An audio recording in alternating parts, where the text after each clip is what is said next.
জামাত ইসলামের অঙ্গ সংগঠন কিনা, জামাত ইসলামের অঙ্গ সংগঠন হতে গেলে তো জামাত ইসলামের কনস্টিটিউশনে লেখা থাকতে হবে আর ছাত্র শিবিরের কনস্টিটিউশনে লেখা থাকতে হবে। এই দুইটা জায়গার কোনো জায়গায় লেখা নাই যে এটা একটা অঙ্গ সংগঠন বা সহযোগী সংগঠন, কিন্তু অন্যদেরকে এটা লেখা দেখবেন যে এটা লেখা আছে যে অমুক অমর অঙ্গ সংগঠন। এবারে রাতের অন্ধকারে রাত 4টার সময় এরকম সিগনেচার হয়ে আমাদের কেন্দ্রীয় সভাপতি চেঞ্জ হয় না। আমাদের কেন্দ্রীয় সভাপতি চেঞ্জ হতে গেলে সদস্যদের ভোট লাগে।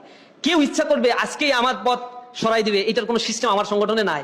আমার সংগঠনে যারা ভোটিং পাওয়ার আছে তারা যদি আমার উপরে অনাস্থা জ্ঞাপন করে তখনই কেবল আমার পদ চলে যাবে। আমি আমার সংগঠনের জনশক্তির কাছে কমিটেড। এইখানে আমরা আমাদের ইন্টারনাল একটা ডেমোক্রেটিক চর্চার মধ্য দিয়ে আমাদের লিডারশিপ বাছাই করি।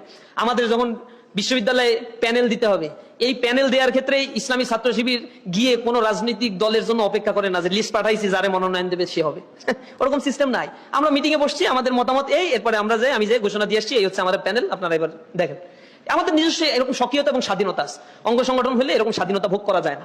ইসলামী ছাত্র